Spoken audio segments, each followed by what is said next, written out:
guys have a Macker coming. I don't know where it's going, but you got 3 giant waves coming.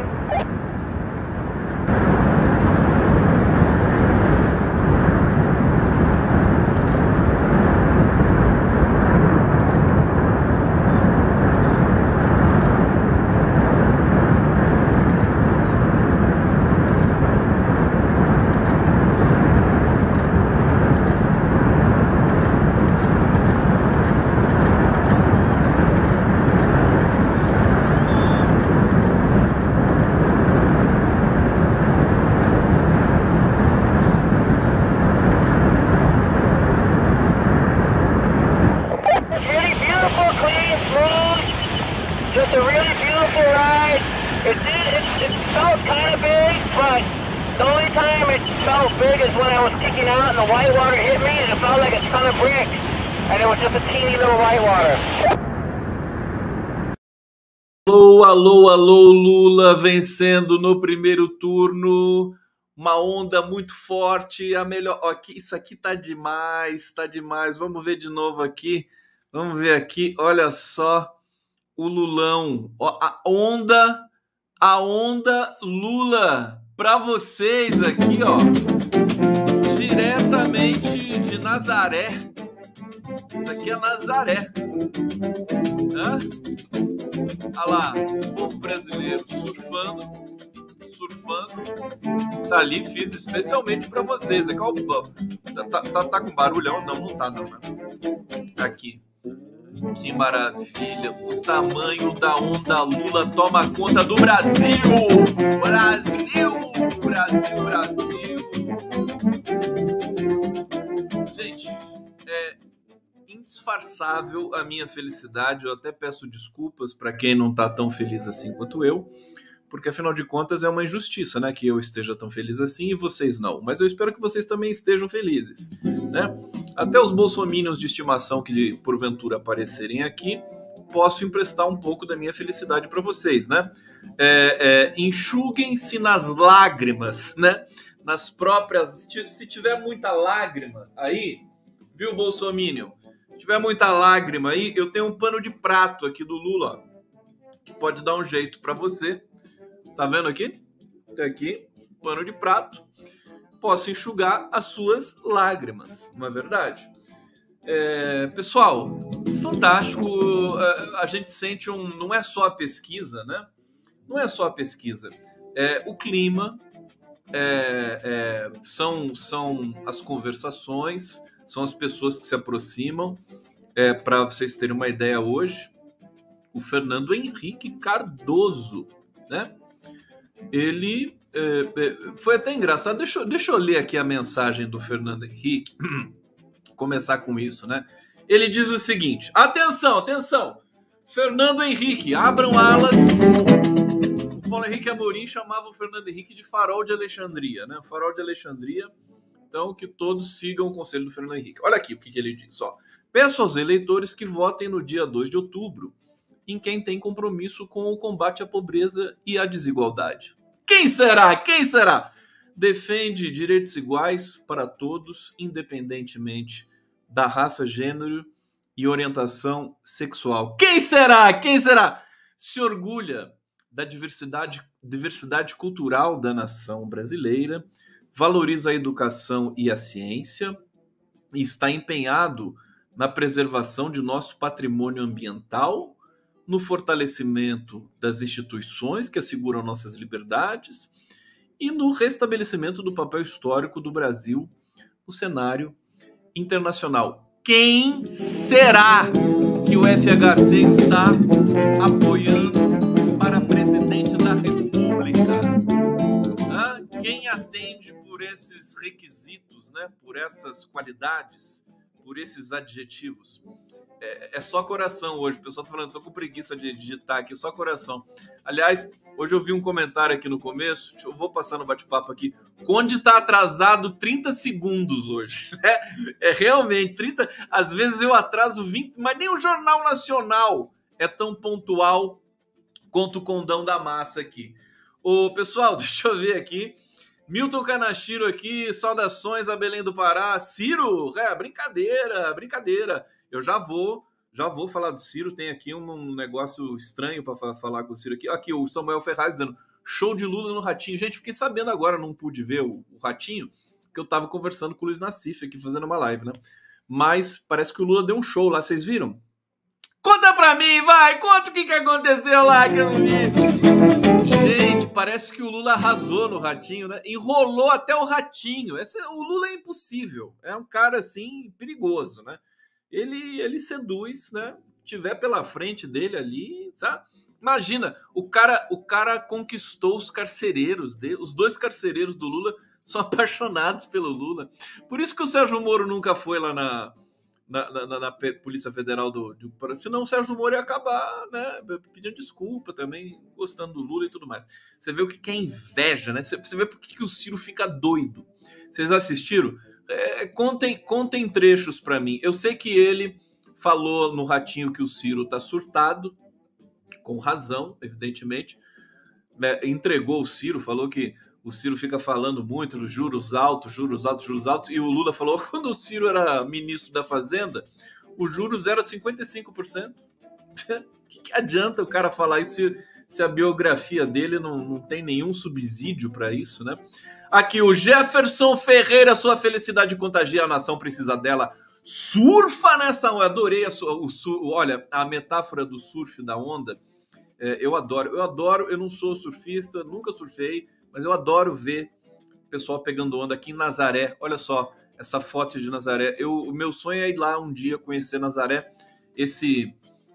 Parece uma cabine telefônica isso aqui, né? Uma espécie de cabininha que tem ali, típica de Nazaré, em Portugal, onde tem as maiores ondas do planeta Terra. Foram essas ondas que vocês viram aqui no início da nossa live. Vamos lá aqui, o pessoal tá falando. Obrigado, Simaura Simonetti. Jonatas Prestes. Aqui, FHC, o homem que Moro não queria melindrar. Vamos lembrar, né? A live do Conde também. Como é que é aquela musiquinha que tinha lá? Recordar é viver, acabou com você, né? Recordar é viver. Aqui a Aida Bittencourt reparando, né? O Conde cortou a barba, tá lindo, viu? Obrigado. Eu faço a minha barba sozinho, viu? Com navalha e tal. Botei luz no abajur, vocês estão vendo ali. Botei o abajur atrás da minha planta, né? De estimação também, essa planta de estimação. E acendi esse outro abajur também, porque a pessoa tava reclamando, pô, quando você apagou a luz do abajur, agora acendi a luz do abajur, agora a gente vai com tudo, né? Pro primeiro turno, para essa vitória fantástica. Agora a gente tem todos os cuidados, piriri, pororó, aquela coisa toda, sem dúvida nenhuma, mas é difícil segurar a felicidade e a alegria, inclusive porque também isso intimida os bolsonaristas, eles detestam ver a gente feliz, né? Então, quanto mais feliz a gente tiver, melhor pro Lula, e ele tá nessa pegada. O Lula tá lá com tudo, né? Você vê que o Noblar, Ricardo Noblar, jornalista, né? Hoje está no Metrópolis, ele era do Globo, ele disse que se o Lula tiver a mesma performance que ele teve no Ratinho hoje, no debate da Globo, é primeiro turno. Eu acho que é primeiro turno sem condições. Sabe por quê? Eu vou dar um parâmetro para vocês assim. A gente percebe que os próprios donos do poder em Brasília, esse pessoal que é vaidoso, né? Que são juízes de corte superior. Juiz é tudo vaidoso, né? Amanhã eu vou entrevistar uma juíza que não é vaidosa. Enfim, deve ser, porque todos nós também temos uma parcela positiva, saudável de vaidade. Precisamos ter, evidentemente. Faz bem, né? Para a pele. Mas não a ponto de um Luiz Fux, por exemplo, que daí já mergulha, né? Um FHC, um Ciro Gomes, né? O ego, aquela coisa toda. Agora, a gente percebe que tem um cansaço do Bolsonaro. Tá todo mundo muito cansado. É um cara desagradável. É um cara que não dá para, né? Ele envergonha demais o tempo todo. E o pessoal ficou assustado. Você sabe como que eu tô ponderando sobre isso? Olha, o Alexandre de Moraes hoje fez uma fala, né? Ele estava lá no Tribunal Superior Eleitoral, ele é o presidente do TSE, e acho que ele fez um comunicado de que as notícias, enfim, postagens sobre kit gay o TSE proibiu. E multa de R$5 mil por dia para quem violar essa recomendação, essa determinação do TSE. O TSE está tomando todas as providências agora que não tomou em 2018, né? Para coibir fake news, para coibir discurso de ódio, em parceria, inclusive, com as big techs, com as plataformas. O que é esse monte de X que está aparecendo aqui no meu bate-papo, hein? O que é isso? Ah lá, SSS, pagar os 18 milhões à Receita Federal. O que é isso? Que negócio, que coisa desagradável. Deixa eu bloquear você, que mau gosto. Vai botar X na casa da sua mãe. Que coisa horrorosa. Entendeu? Olha lá, o cara fica lá botando X aqui. E os 18 milhões? Vai para sua turma. Bolsonaro tá afogado até o pescoço de lama. Tá enlameado. Ele, a família dele, a Micheque, né? Todo mundo bandido. Todo mundo vai pagar por tudo isso. Não tem dúvida disso mais. Sabe? A gente merece. O povo brasileiro merece ver esse pessoal miliciano bandido na cadeia. A gente vai ver. Não tenha dúvida. Moro, Dallagnol, sabe? A gente vai ver essa turminha atrás das grades, né? A gente vai ficar até com... como é que se diz? Constrangido, né? Coitado do Bolsonaro. Vocês vão ficar com pena? Se o Bolsonaro for preso? Alguém vai ficar com pena? Né? Eu espero que eles façam lá... O Bolsonaro adora imitar o Lula, né? Adora imitar. Só pra irritar, né? Aí faz também lá uma vigília, né? A vigília lá, todo mundo atirando, né? Atira em todo mundo lá, enfim, é aquela porcaria toda lá. Bom, mas existe um cansaço, a gente percebe.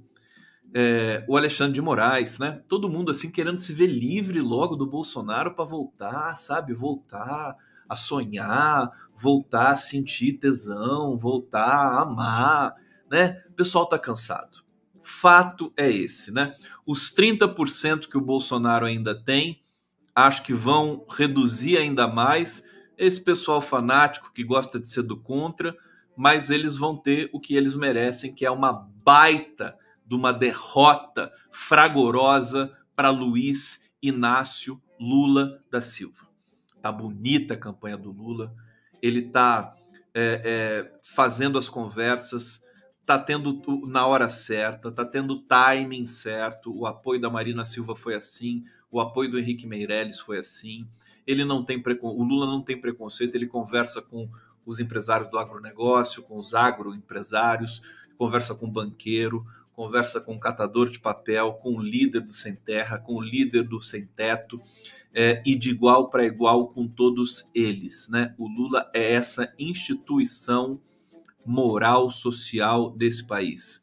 O Nordeste que dá, hoje eu vou falar do Datafolha aqui, uma vantagem descomunal para o Lula. O Lula no Nordeste foi para 62 pontos e o Bolsonaro, se não me engano, tem 24 pontos. Deixa eu trazer aqui já um superchat, canal da Isabela Marinho. Tá aqui, eu aqui amanhã em missa de 7º dia da minha avó. Lula perdeu uma eleitora. Ela, aos 82 anos, fazia questão de votar. Minha querida, meus pêsames para você, nossos sentimentos aqui do coletivo para Isabela Marinho, a sua avó, que ela descanse, que ela, né, encontre toda a paz aí, a missa de 7º dia.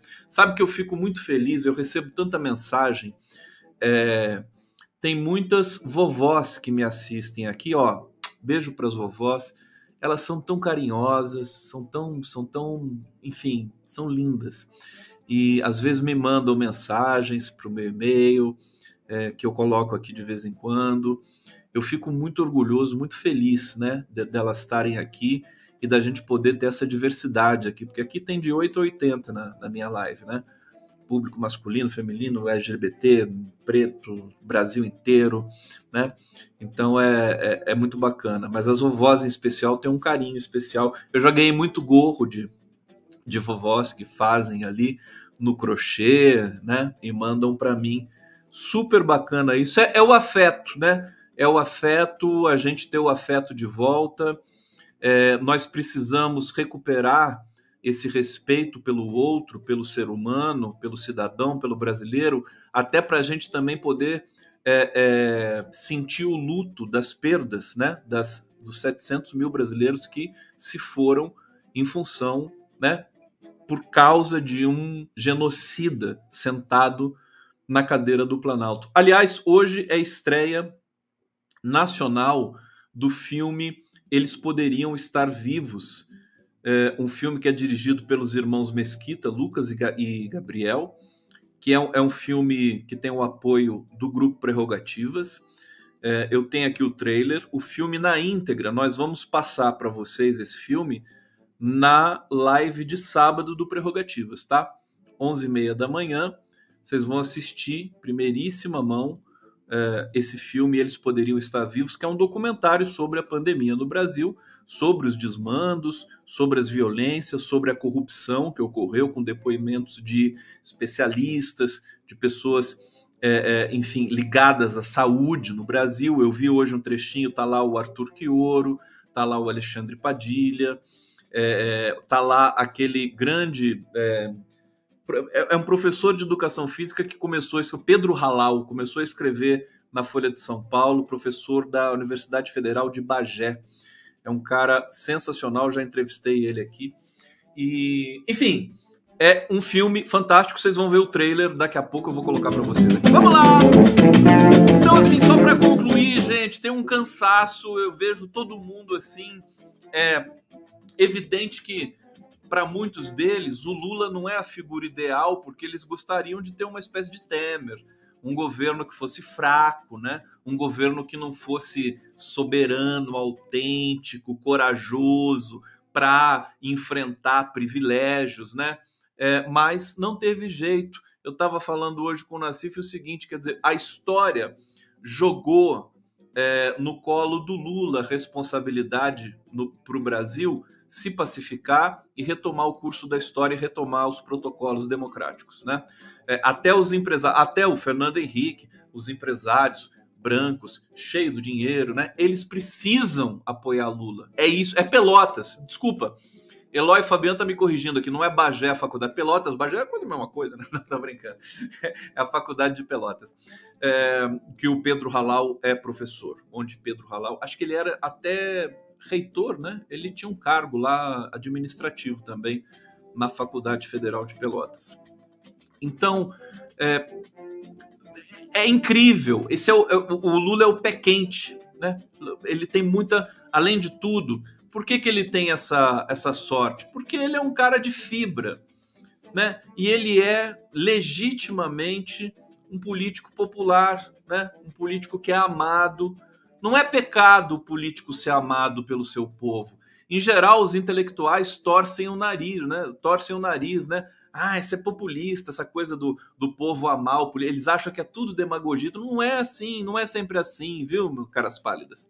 Né? Às vezes você tem fenômenos realmente legítimos de uma relação de amor do povo, enfim, do cidadão com o seu presidente, governador, prefeito, ministro, seja lá o que for, né? O Lula é esse cara, e é legítimo, e ele tem a vida pública há mais de 40 anos pelo país, né? Todo mundo conhece, o Lula está presente no imaginário. Quando eu era criança, eu lembro do pessoal falando do Lula na minha casa, minha mãe, meu pai, vinha revista com o Lula na capa, né? Ele está introjetado no nosso inconsciente. Quem tem aí 40 anos sabe do que eu estou falando, até quem tem mais do que isso. Então, e aí é difícil vencer um cara desse, com tanto lastro, com tanta memória, com tanta firmeza, né? As pessoas imitavam o Lula, né? Nos anos 80, todos os humoristas imitavam o Lula, era um clássico, né? Você imitar o Lula, né? E até hoje, né? 40 anos, né? 40 anos. Eu me lembro do Chico Anísio, Jô Soares, todos faziam a sua imitação do Lula. Isso é carinho, isso é proximidade. Ah, mas o Adnet também imita o Bolsonaro. Mas aí já é uma coisa, entra no deboche puro e simples, já que a campanha, a vida do Bolsonaro é um deboche explícito também, né? E aí, sim, para concluir esse preâmbulo, há um cansaço generalizado, a gente percebe jornalistas, todos eles, inclusive, também se perguntando por que o Ciro Gomes está fazendo ainda, sabe? Que raios o Ciro Gomes está fazendo ainda? Né? Vai ficar muito feio para o Ciro, né? Hoje a Luciana Chong, que é a diretora do Datafolha, estava explicando que 21% 28%, agora não me lembro o número, é a casa de 20% dos eleitores do Ciro Gomes estão propensos a ir para o Lula, né? E 28% acho que para o Bolsonaro. Eu tô com os dados aqui, vou colocar na tela para vocês, mas de qualquer maneira há essa movimentação em cima do voto útil. A Simone Tebet está empatada com o Ciro Gomes agora pelo Datafolha. Ciro está com 7, Simone está com 5. O Lula está vencendo no limite da margem de erro no primeiro turno e está com viés de alta, está crescendo, né? As últimas pesquisas, e o Datafolha hoje entrevistou praticamente 7 mil pessoas, né? Ontem e hoje. Pesquisas foram feitas até hoje, né? Então, a gente sabe relatos de bastidores ali da campanha do Bolsonaro, todo mundo, né, fingindo que está tudo bem, mas na verdade, quando eles falam com jornalistas assim em off, eles dizem que o Bolsonaro faz tudo errado, que ele não obedece ninguém, que não está dando mais certo, aquela coisa. Eles já estão fazendo as malas, né? Na prática é isso. Vamos ver, porque hoje tem um jornalista da Folha, que é como é que é o nome dele? Torres Freire, Vinícius Torres Freire, ele está advogando a tese de que essa reta final com o Lula com tanta vantagem vai fazer com que Bolsonaro jogue um jogo muito sujo, né? Eu não duvido disso, mas eu acho que já está para lá de Bagdá, entendeu? Já está muito tarde já para acontecer esse tipo de coisa. Bom, Marcel Moreira Conde, você vai acertar mais uma, o placar fibonático, 60-20. Fibonacci, é verdade, tinha até esquecido disso. 9 dias para podermos nos livrar do pesadelo e respirar, chorar nossos mortos e seguir. Obrigado, Marcel Moreira. Super abraço para você. Tem mais um superchat aqui, deixa eu ver se eu consigo colocar na tela. Possivelmente não vou conseguir, porque tem muita... vou conseguir, olha que bom. Sérgio Ornelas, que é aquele querido que estava aqui ontem. Obrigado, Ornelas, se você voltar aqui. Lula não mata ninguém, foi motivado a ser ou a voltar a ser gente pelo certo, pela razão, pelo bem. Há quem ainda não despertou-se ao fato. Desperte-se então pelo voto certo, 13. Poético aqui, o Sérgio Ornelas. O Ratinho foi amigo do Lula, né? Eu me lembro. O Lula foi amigo de todo mundo. Ele não tem preconceito. Ele tinha diálogo com o Edir Macedo, com todos esses líderes evangélicos. O Lula tinha um diálogo muito forte, muito bom, né? Foi a política econômica, social, né? A engenharia de governança, o padrão PT de governança pública, né? Instaurado por Luiz Inácio Lula da Silva, com todos os ensinamentos que o PT teve nas prefeituras que administrou antes de chegar à presidência da República, que foi um grande laboratório para o PT. Eu sei muito bem disso porque eu fiz uma série entrevistando vários dos prefeitos atuais, antigos do PT, para saber da onde nasce, né, essa capacidade de governança, que não nasce assim do nada. Você não faz um partido político e de repente você está lá governando e tudo vai acontecendo. Não, você tem que pesquisar, você tem que negociar, você tem que conversar, você tem que ter humildade, você não pode ter preconceito, né? Quanto mais amplo o leque de conversações que você pode estabelecer na sociedade, mais consistência os programas que você vai elaborar vão ter. Então, o Lula, ele o PT instaurou essa qualidade. Muita gente saiu da miséria e se tornou evangélico, né?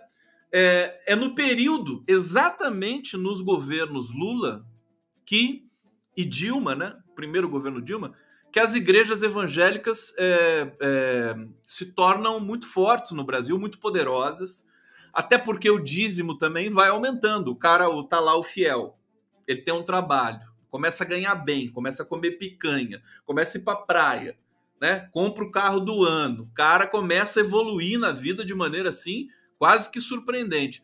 ele vai fazer doações, né? Mas a igreja vai se beneficiar e ela vai se ampliar. Então isso aconteceu, esse foi um dos milagres, né, dos governos Lula, os dois governos, sobretudo o segundo, que o Brasil realmente... Brasil foi um fenômeno no cenário internacional econômico. Vocês pensam o seguinte, com a crise de 2008, que abalou o capitalismo mundial, a queda do Lehman Brothers e tantas outras coisas, né?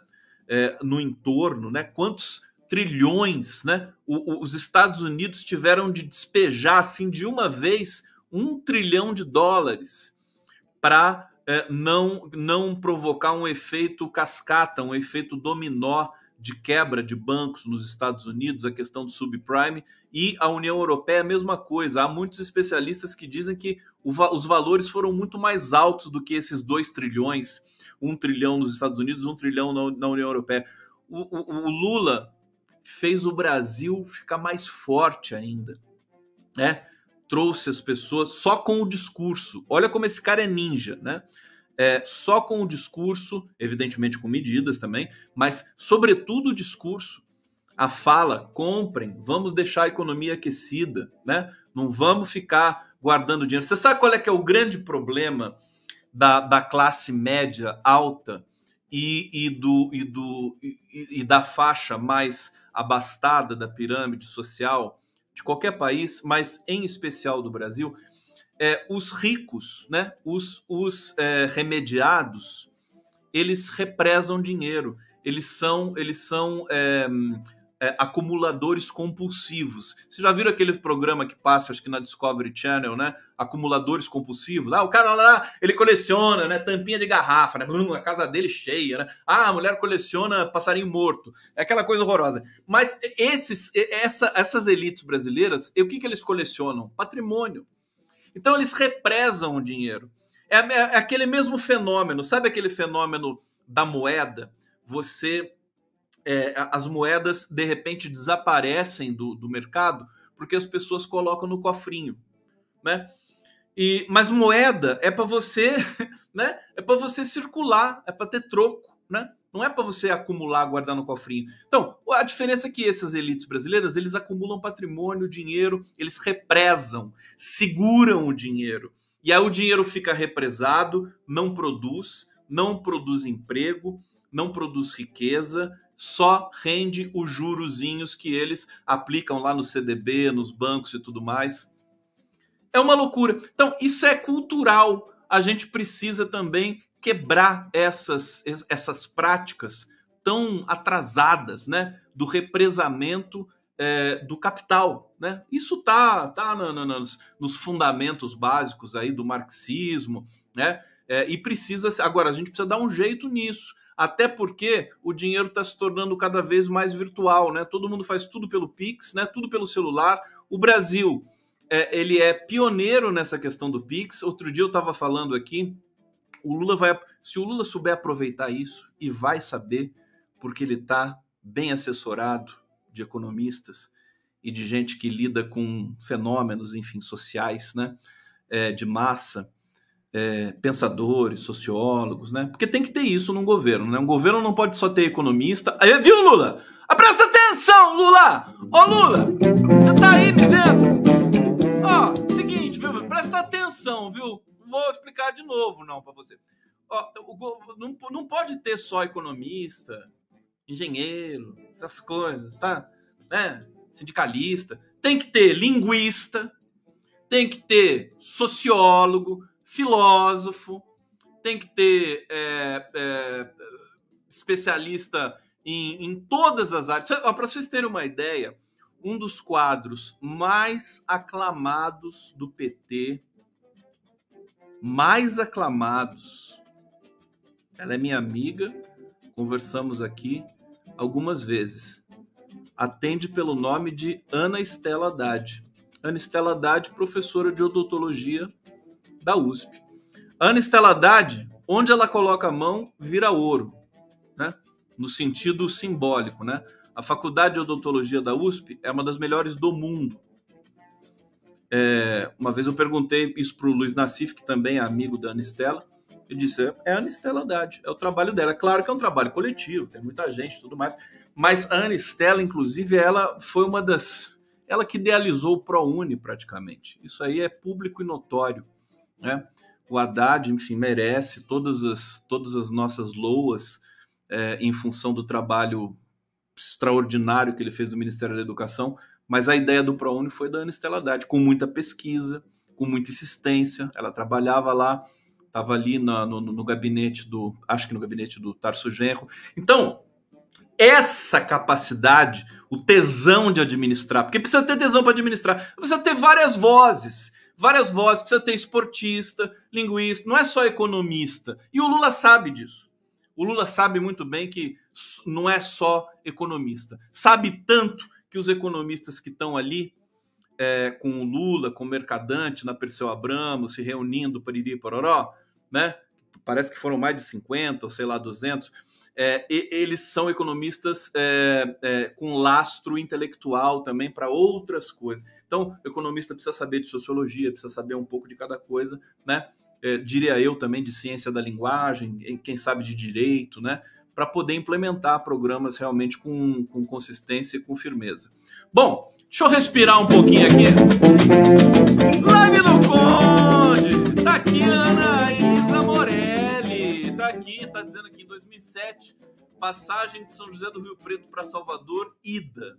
R$ 199 e volta por R$1. Eu lembro disso.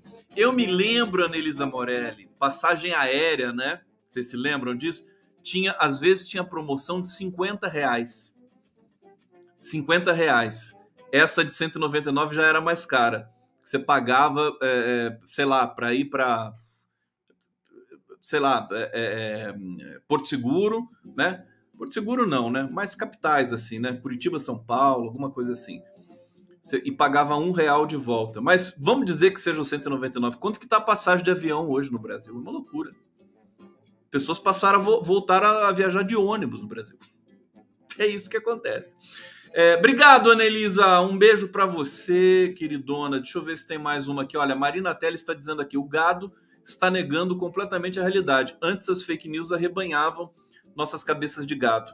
Agora mantém o gado no cercadinho, na realidade paralela. Não olhe para cima. Obrigado, Marina Telles. Olha, uma coisa que me preocupa, um pouco, não muito, né? Eu já vou colocar a vinheta, tá? Depois dessa reflexão aqui expressa, eu coloco a vinheta.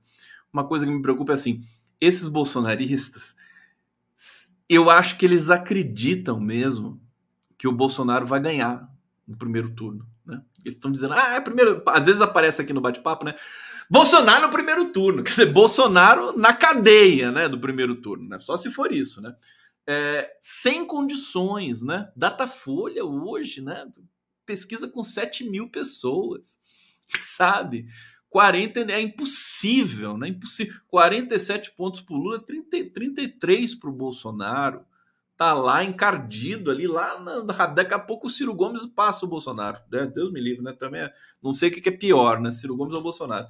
Mas, não, sei sim, é o Bolsonaro, né? Com tudo de ruim que o Ciro tem, ele não consegue ganhar nem do Bolsonaro, né? Não ganha de ninguém em nada o Ciro Gomes. Mas o que vai acontecer com eles quando eles virem o resultado, a vitória do Lula no primeiro turno? O que vai acontecer com eles? Eles vão se revoltar, eles vão quebrar tudo, vão dizer que o TSE está mentindo. A gente teve o precedente do cara que agrediu o pesquisador do Datafolha, tá certo? Então, é isso que o Bolsonaro está construindo.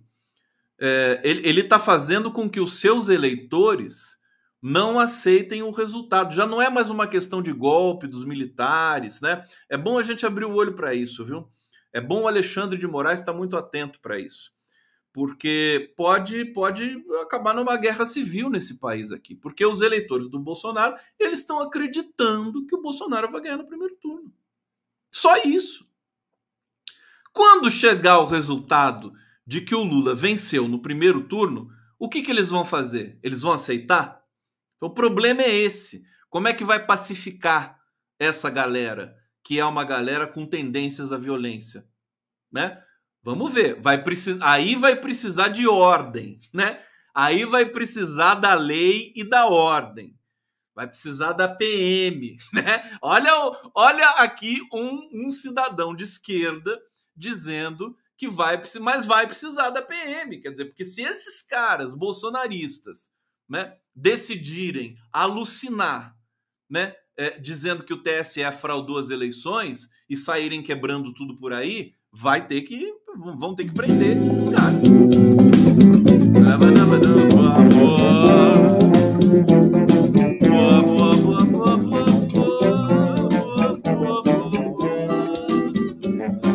Cadê você, dinheiro?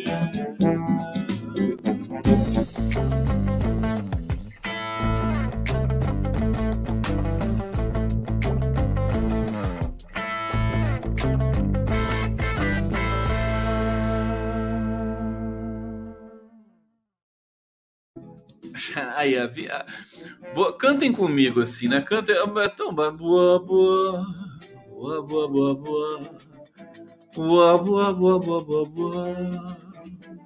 Eu tô encantado com o Jamil Chad tocando flauta, gente. Que é isso, né? Que vibrato é esse? Que vibrato. Eu provoquei o Jamil, falei, é bom ser músico porque ajuda no texto, ajuda na redação, na verdade, ajuda no ritmo, né? Na musicalidade, o texto fica com musicalidade, é muito bom. Bom, vamos lá! Deixa eu falar, não quero gritar, mas é mais forte do que eu, então vamos trazer umas notícias aqui importantes para vocês. Olha só o que o Estadão tá falando do Datafolha, né? Datafolha agora tá bombando, né? No mundo todo, né? Aqui.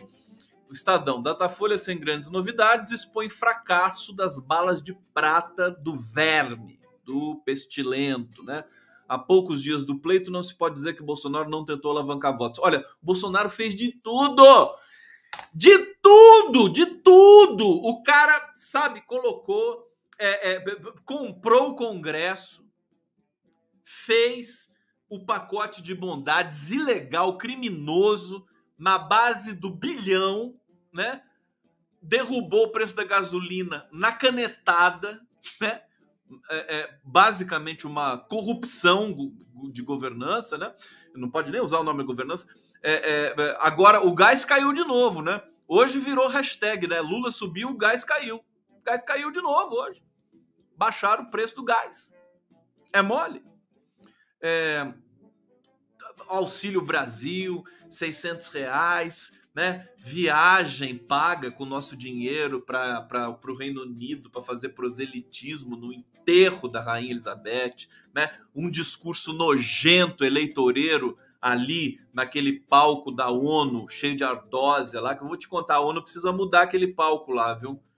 Tá? É muita mentira que já foi dita. Depois do Bolsonaro ainda veio Joe Biden, né? Mentiroso, hipócrita, que nojo também do Joe Biden. Ninguém fala nada. A imprensa brasileira, o Joe Biden é o Deus, né? É por aí que a gente vê também a precarização, como é que vai ser, né? Porque a imprensa brasileira, o jornalismo brasileiro, eles criaram Bolsonaro, é cria deles. Bolsonaro é cria, não é cria da ditadura não, viu? É cria do jornalismo, né? De esgoto brasileiro. Me desculpa, né? Precisam ouvir isso. Eles estão todo bonitinho agora lá, William Bonner, a Miriam Leitão fazendo carinho no Lula, né? Se esfregando ali, né? Falando, não, você quer, o Lula tá na frente, ficam ali tudo enchendo o saco, agora puxando o saco, né? Mas lá atrás, a gente sabe o que eles fizeram. Então, Bolsonaro é produto desse jornalismo, que não se livrou das más práticas, haja vista que eles pegam o discurso do Joe Biden e dizem que o Joe Biden é um estadista. Imagina, o Joe Biden é o cara que patrocina a guerra na Ucrânia, é o cara que desencadeou tudo aquilo lá. Todo mundo sabe, qualquer intelectual digno de respeito, sabe, tem tranquilidade de dizer que quem começou aquilo ali foram os Estados Unidos, usando a Ucrânia de bucha de canhão, tá certo? E aí o cara tem a coragem de chegar na Assembleia da ONU e dizer que é contra a guerra. Sim, os Estados Unidos, que fizeram mais de 40 guerras depois do final da Segunda Guerra Mundial. Quantas pessoas os Estados Unidos mataram pelo mundo, Iraque, Afeganistão, Kosovo, onde você quiser, Vietnã, Coreia, a lista é imensa, né? Imensa. Então, sabe, e ter a pachorra. Então, eu vejo, o menininho do Sexto Sentido, ele vê gente morta, né? Eu vejo gente morta, aquele menininho lá que é bonitinho, né? Já cresceu, já, sabia? Eu vejo gente morta. Eu vejo chefes de Estado europeus vira-latas. Eu vejo vira-latas. Que vergonha a Europa, tenho vergonha. E não estou dizendo isso de alegre. Eu tenho, do meu lado, um dos maiores sociólogos do mundo, que é o Boaventura de Souza Santos. Meu amigo, está lá em Coimbra nesse momento. Não sei se ele está viajando agora. Mas ele diz exatamente isso. Chocado com a subserviência, precariedade dos líderes europeus nesse momento. O Lula vai ter que dar uma chacoalhada nessa galera toda. Né? O Lula é uma solução para o mundo. Saúde para o Lula conseguir não só resolver, tentar avançar, né? Pelo menos criar novos problemas para o Brasil. Estou cansado dos mesmos problemas, né? Quero novos problemas, novos, desafios novos, né? Tentar, né, dirimir essas coisas, combater a fome, extinguir a fome de novo, avançar na educação, mas o Lula vai precisar fazer também um serviço ali no continente europeu, viu? Agora, eu sei que o Lula é apaixonado pela África. Ele é apaixonado pela África. O Lula vai querer mexer com a África e com a América Latina. Enfim, a Europa vai virar escombros, né? Você tem o Putin ali ameaçando com bomba nuclear. Amanhã eu vou conversar. Aliás, deixa eu já convidar vocês. Amanhã eu vou receber o Reginaldo Nasser no Giro das 11. Está aqui, ó. Reginaldo Nasser e esta moça de cabelo branco, bonita, que está entre mim e Reginaldo Nasser, é a Cláudia Dadico. Vamos falar de Putin, vamos falar de guerra, vamos falar dessas ameaças com o Nasser, que é professor de Direito Internacional, não, de Relações Internacionais na PUC de São Paulo, e com a Cláudia Dadico a gente vai falar da representação que foi feita no STF contra os procuradores gerais, o Augusto Aras e a Lindora Araújo, que estão aqui nessa bucha de canhão aqui, bem do ladinho do Vladimir Putin. Então, sabe, tem que ver, a Europa pode se tornar escombros. Está chegando o inverno, eles não têm gás, a Rússia cortou o fornecimento de gás para a Europa. Nem sei como é que está isso, se eles já conseguiram alguma outra solução para isso, tá certo? E você tem um presidente estadunidense, esse sim, decrépito, né? Completamente, né? E com toda aquela, sabe, prepotência estadunidense conhecida de todos nós. Eu sei que tem brasileiros que assistem a live, que moram nos Estados Unidos, que gostam dos Estados Unidos, tudo mais, beleza, eu também gosto, eu gosto de basquete, amei o filme do King Richard, né, que aliás é o Will Smith que fez aquela besteira de dar um tapa na cara do Chris Rock no Oscar e tá sem emprego até hoje, né, mas não precisa ficar triste por Will Smith não, porque o Will Smith, só a mansão dele, né, vale 2 bilhões, é uma coisa assim absolutamente fora do comum, né? Onde ele mora lá com a Jada, o Smith, e com os filhotinhos dele, né? Enfim, é muito dinheiro, então não vou ficar com pena do Will Smith, porque ninguém quer mais ver o Will Smith na tela, né? Eu confesso que fiquei de bode com o Will Smith. O cara dá aquele tapa ali, sabe? E todo mundo, né? E muito esquerdomacho brasileiro, que tem bastante, a Sinara Menezes, que gosta de falar, porque tem mesmo, né? Muito esquerdomacho, não, bateu mesmo, tem que bater mesmo, fez o certo, né? Defendendo o Will Smith, foi um idiota, que loucura fazer aquilo, gente falando que tudo bem, não, tem que bater mesmo. Como assim, cara pálida? Como assim tem que bater? Eu tô digredindo aqui de sacanagem mesmo pra você, só pra confundir vocês. Pra confundir. Tô aqui pra confundir. Tô aqui para explicar nada. Nada. Chacrinha na veia. Deixa eu agradecer vocês aqui. Olha só quem tá aqui. Deixa eu ver aqui. Ufologia científica. Olha que fantástico esse. Já imaginaram se Portugal fizesse o mesmo por aqui? Fizesse o mesmo o quê? O quê? KKK, a propósito, que fim deu o coração de Dom Pedro? Não sei, viu? Que fim deu o coração de Dom Pedro, não. Deve estar por aí ainda, viu? Perambulando por aí, batendo por aí. Nada justifica a violência, mas o Smith foi um idiota. Pelo amor de Deus, nojento aquilo lá. Depois ele se arrependeu, pediu desculpa e tudo mais, mas pelo amor de Deus. Vamos ver as ondas de novo, que é tão alivia tanto ver onda, né? Eu adoro ver onda. Às vezes eu tô tenso, eu começo a ver onda. Olha o barulho da onda. O brasileiro. Isso. Olha. Fernando Lula. Indo com tudo. Ah, que tal? E aí quebrou. A lá o Datafolha quebrou. Aí Lula. Cadê o Lula? Aê! Tem que pegar uma onda. Eu adoro isso. Sou louco. Às vezes eu passo horas vendo surfista pegando essas ondas gigantes lá em Nazaré. Não é uma loucura isso? Eu acho muito legal. Bom, vamos falar do infeliz do Ciro Gomes um pouquinho. Vocês viram o que o Ciro Gomes fez lá no programa do Monarca? Cara, ninguém mais quer falar com o Ciro Gomes. O cara teve que ir no programa do Monarca. Vamos ver, porque eu quero falar disso. Se alguém já viu, azar, vai ver de novo. Isso aqui é uma tristeza muito grande. Pilantra, como infelizmente o PT, virou uma organização criminosa. Não vou discordar. Não, eu sei, porque eu conheço eles todos de perto. Discordo um pouco. Tem petista aqui de São Paulo enrolado com crime organizado. Petista de alta graduação aqui em São Paulo, certo? Eu sei quem são. Toda a cúpula do PT está enrolada em roubalheira. Toda, sem faltar nenhum a cúpula. Todos, sem exceção de nenhum. A Gleisi, não sei o que, todos estão pilantra. Todos bandidos. E o Lula é o chefe da quadrilha. É tão triste isso. No lugar da Gleisi, eu processava o Ciro, né? Acho que agora também não é hora, mas depois das eleições, né?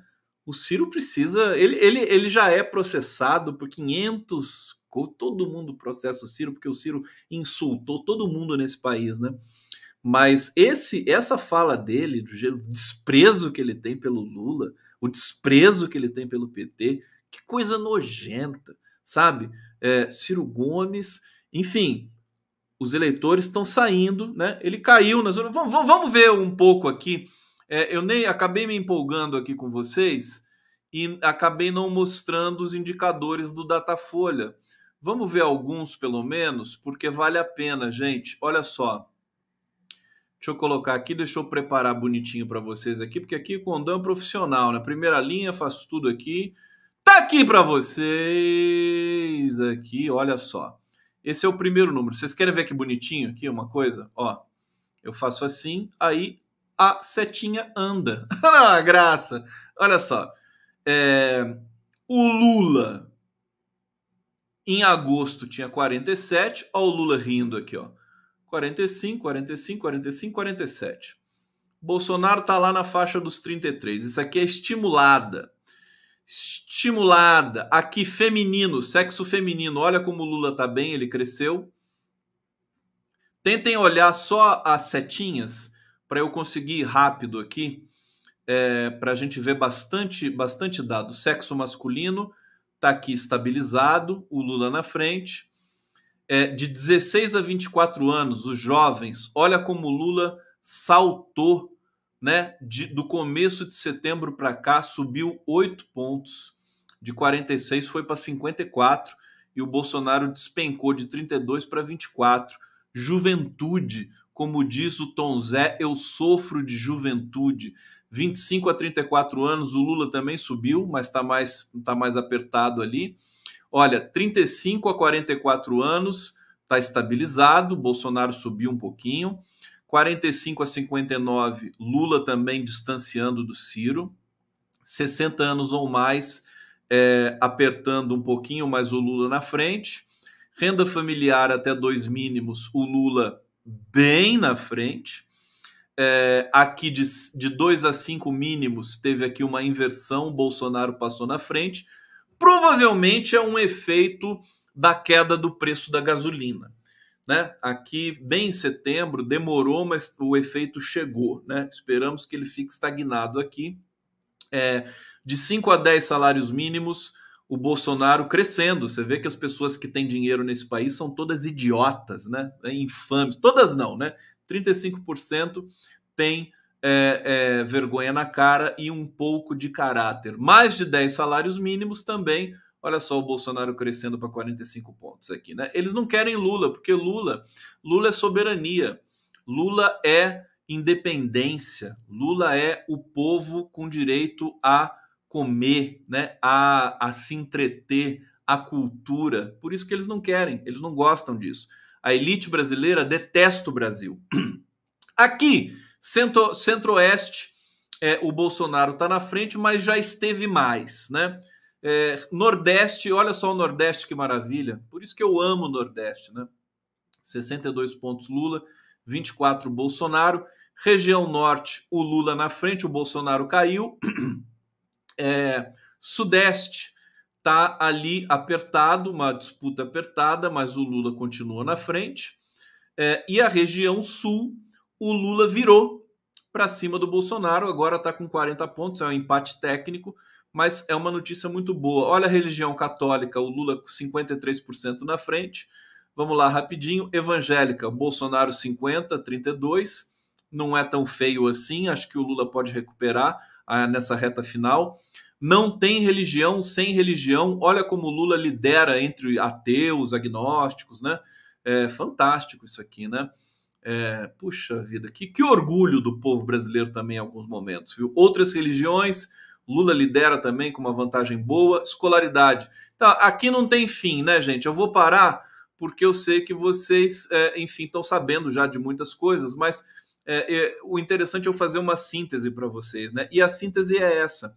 O viés é muito forte, o Lula está com uma pegada muito forte, é uma onda, é um tsunami, muita gente aderindo, os artistas aderindo, fazendo campanhas pelo voto útil, Caetano Veloso, Tico Santa Cruz, todo mundo gravando.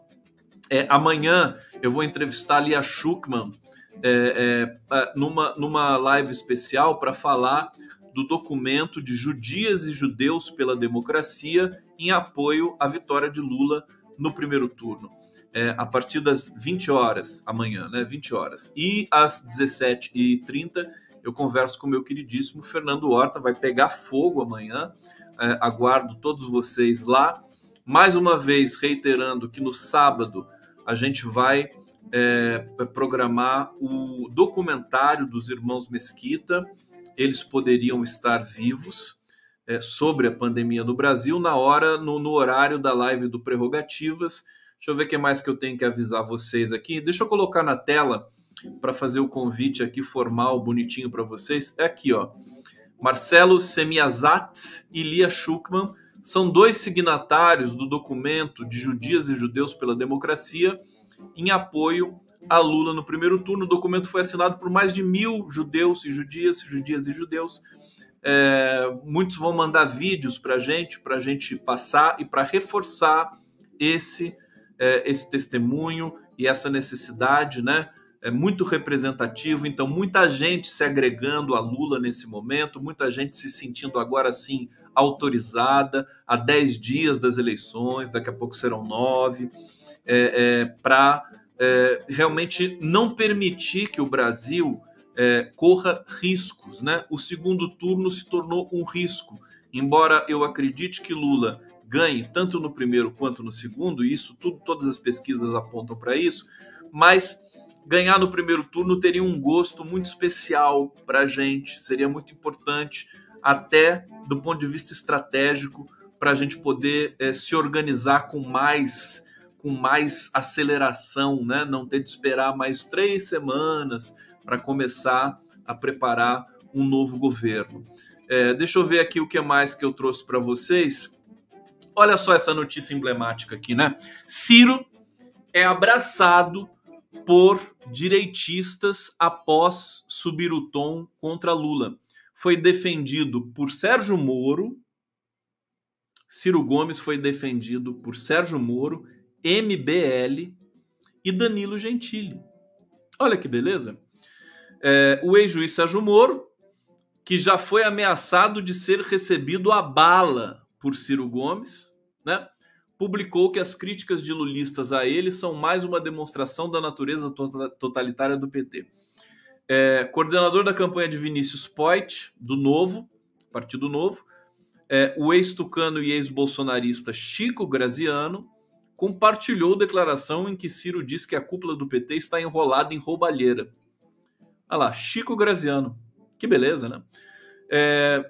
O petista foi defendido por Renan Santos, coordenador nacional do MBL, que disse o seguinte: há uma campanha envolvendo imprensa, influenciadores, agências, páginas de fofoca, artistas e partidos políticos para eleger Lula no primeiro turno. Até a Faria Lima aderiu. Alvo preferencial, Ciro Gomes. Tá aí, Ciro. Você percebe quem tá do teu lado, né? Ciro Gomes, olha, eu acho que o Ciro Gomes, gente, vai se tornar o grande nome da direita brasileira depois da morte do Bolsonaro, né? Bolsonaro vai morrer politicamente, muito provavelmente vai ser preso, porque está sendo processado por muitas coisas. Ele cometeu crimes graves contra a humanidade, vai ser processado no Brasil e no exterior, não vai ter para onde fugir o Bolsonaro, né? E aí eu acho que o Ciro vai herdar, porque ele vai fazer oposição ao governo Lula, e oposição ao governo Lula vai ser extrema-direita, né? O Ciro vai acabar herdando o papel do Bolsonaro. Os bolsonaristas vão ganhar um Bolsonaro tão ou mais violento quanto, mas com algum letramento, né? Ainda que precário, porque para mim Harvard não significa nada. Eu conheci gente que foi para Harvard e voltou idiota para o Brasil do mesmo jeito, sabe? Eu não tenho essa síndrome de vira-lata acadêmico, né? Para mim não significa muita coisa. Até porque eu sei que, na verdade, o Ciro Gomes passou por Harvard lá e não, né? É aquela coisa que nem bolinho de bacalhau, né? Que o cara vai, faz perto da praia, fica com o cheiro da maresia, né? Aí você fala, nossa, que bolinho de bacalhau bom, né? Não tem um bacalhau no bolinho.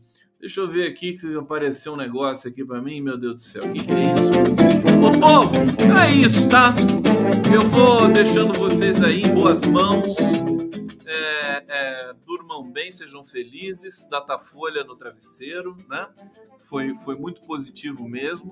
Eu estou aqui programando uma imensa, intensa programação de cobertura das eleições para vocês. Presente, né? Fantástico que eu vou fazer para vocês. Maratonas, cobertura, apuração, né? Desde sábado até o domingo. Vou ficar aqui full time, eu já moro no YouTube, vou morar mais ainda. Tá bom, meus queridos? Um beijo grande, eu quero o meu beijo também, porque eu tô carente aqui. Por favor, né? O carinho de vocês, que eu sempre preciso e peço. Toda a vênia.